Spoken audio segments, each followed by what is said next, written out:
बाबरी मस्जिद इंशाल्लाह अल्लाह होगा।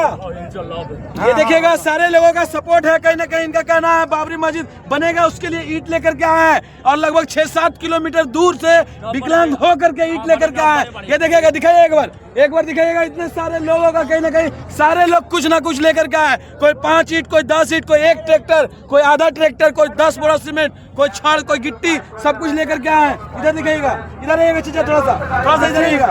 क्या नाम हुआ? हिंदी समझ जाते हैं ना? बांग्ला। कितना ईंटा लाए हैं? कितना ईंट? 3 ईंटा लाए हैं। कितना दूर से? 15 किलोमीटर। कितना किलोमीटर है? ये देखिए 200 किलोमीटर दूर से कहीं ना कहीं बाबरी मस्जिद बनाने के नाम पे ईंट लेकर के आए हैं।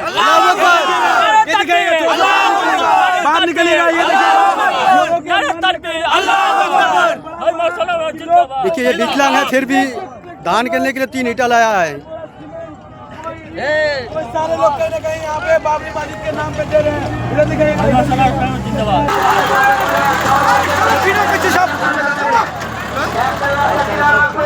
आज 9 दिसंबर है, देखियो आज भी एक ईंटा भर गया है। कितने पता नहीं कितने सुबह से गाड़ी घुस गया है यहाँ अंदर ईंटा का। শব্দের অর্থ হচ্ছে শান্তি। আমাদের ধর্মের নামই হচ্ছে ইসলাম। ইসলাম শব্দের অর্থ হচ্ছে শান্তি। ইসলামের শান্তির বাণী অনেক হিন্দু ভাইয়েরাও আছে যারা সুশিক্ষিত, মার্জিত, ভদ্র, তারা কিন্তু সেই ব্যাপারটা বিষয়টা বোঝে। তারা বোঝে যে ইসলাম ধর্ম খুব শান্তির ধর্ম। আমরা কোনো জাতি বিদ্বেষ কথা বলবো না। হিন্দু ভাইদের মধ্যে অনেক মানুষজন রয়েছে, তারা আমাদেরকে মানে আর্থিকভাবে না দিয়ে কথার মারফতে বা এভাবে আমাদের সহযোগিতার হাত বাড়িয়ে দিচ্ছেন। আমরা তাদেরকেও বলি, আপনাদেরকে আমরা অসংখ্য ধন্যবাদ জানাচ্ছি। অনেক মানুষ আছে যারা বোঝে। এই যে সেদিনকে ভিত্তি স্থাপন হয়েছিল, সেদিনকে একটা মুসলিম বোন, এই হিন্দু বোন এসেছিল। উনি একটা সুন্দর কথা বলেছিলেন যে যদি দীঘাতে জগন্নাথ মন্দির হতে পারে, আজকে মুর্শিদাবাদে কেন বাবরি মসজিদ হবে না? আজকে সরকার তো রাজনীতির মাথায় খেলেছে। আজকে যে উত্তরপ্রদেশের যা রাজনীতিটা, সেটা আজকে পশ্চিমবাংলায় যে সরকার নিয়ে আসলো, আমরা তারই প্রতিবাদে আজকে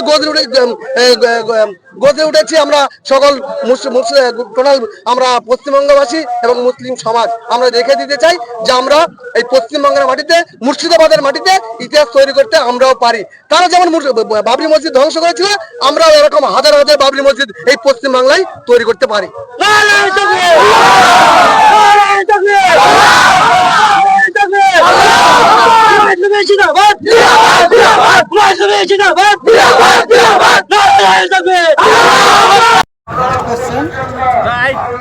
আমার তরফ থেকে এবং আমাদের বড়নলদা গ্রামের বা টোটাল আমাদের সাহেবনগর গ্রাম পঞ্চায়েতের সমস্ত জনসাধারণের পক্ষ থেকে আমি ব্যক্তিগতভাবে জানাচ্ছি হুমায়ুন কবির স্যারকে 100 কোটি বার সালাম, ভালোবাসা। সর্বপ্রথমে জানাই, উনি যে উদ্যোগগুলো নিয়েছেন খুবই সুন্দর উদ্যোগ। এখানে আজকে মুর্শিদাবাদের মাটিতে, এই মরাদিঘির মাটিতে, ছেতানি গ্রামে যে হসপিটাল, হেলিপ্যাড এবং বিশ্ববিদ্যালয় যদি হয়, সত্যি আমরা গর্বিত বোধ করবো। আজ হুমায়ুন কবির ইতিহাস হয়ে থাকবে বাংলার মাটিতে, আবার নতুন করে ইতিহাস তৈরি হয়ে যাবে হুমায়ুন কবির। আমরা হুমায়ুন কবির স্যারের পাশে সর্বসময় আমরা পাশে রয়েছি। আমার নাম জাকির হোসেন শেখ, আমার গ্রাম বড়নলদা, থানা পলাশিপাড়া, আমাদের পঞ্চায়েত হচ্ছে সাহেবনগর গ্রাম পঞ্চায়েত। প্রথমেই বললাম, এই সরকার সর্বপ্রথম এই সরকারই শুরু করেছিল যে এই মন্দির মসজিদ খেলা একটা সরকারের কাজ। একটা সরকারের কিন্তু একটা সরকারের এই কাজটা নয় যে একটা মন্দির মসজিদ, এটা সরকারি কাজ নয়। সরকারি কাজ হচ্ছে রাজ্যের উন্নয়নমূলক কাজ করা, জনসেবামূলক জনকল্যাণমূলক কাজ করা, যেমন স্কুল, কলেজ, রাস্তাঘাট সুশিক্ষিতভাবে রাজ্য পরিচালিত হবে, রাজ্যের শিক্ষিত সমাজ যারা চাকরি বাকরি করবে। এটা না করে এই সরকার সর্বপ্রথম শুরু করেছিল দীঘাতে জগন্নাথ মন্দির 277 কোটি টাকা খরচ করে। কারণ এই সরকার তখন কেন পারেনি যে দীঘাতে মুসলিমরা শুধু একা নয়, হিন্দুরা একা নয়, সমস্ত ধর্মের মানুষ আজকে, হিন্দু, খ্রিস্টান, বৌদ্ধ সমস্ত ধর্মের মানুষ আজকে দীঘাতে পর্যটন কেন্দ্র, সেখানে প্রত্যেকটা ধর্মের মানুষ কিন্তু সেখানে যায়। এবং তার জন্য শুধু হিন্দুদের জন্যই আজকে একটা ধর্মের জন্য সেখানে মন্দির করলো, কেন মুসলিমদের জন্য সেখানে একটা মসজিদ কেন এই সরকার তৈরি করতে পারলো না? এটাই তো প্রশ্ন। তাহলে সরকার তো প্রথম শুরু করেছে এই হিন্দু মুসলিম খেলাটা, তাই আমরা সরকারকে ছুঁড়ে ফেলে দিতে চাই।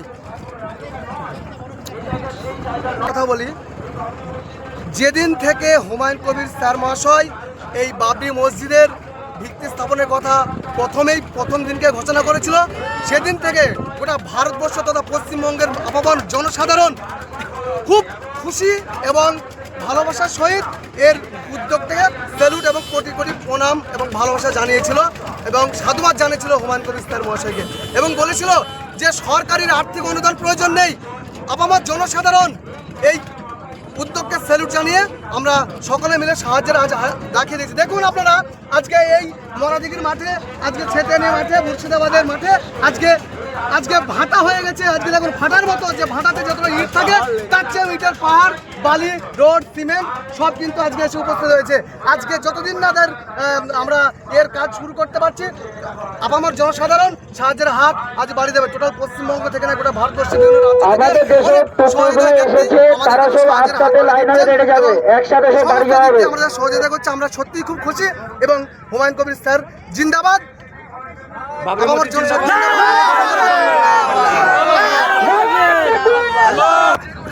আচ্ছা, হুমায়ুন স্যার বলেছিল যে সিমেন্ট কেউ দিবেন না, তবু লোক এখানকার প্রচুর লোক সিমেন্ট নিয়ে আসছে, এটা নিয়ে আপনি কি বলতে চান? দেখুন, হুমায়ুন কবির স্যার বলেছেন যে এখন সিমেন্টগুলো দিলে পরে শীতে হয়তো জমাট বেঁধে যেতে পারে বা শক্ত হয়ে যেতে পারে। কাজ যেহেতু এখনো চালু হয়নি, তাই উনি একটা ভালো দিক দেখেই বলেছিল যে এখন সিমেন্টগুলো যাতে না দেওয়া হয়।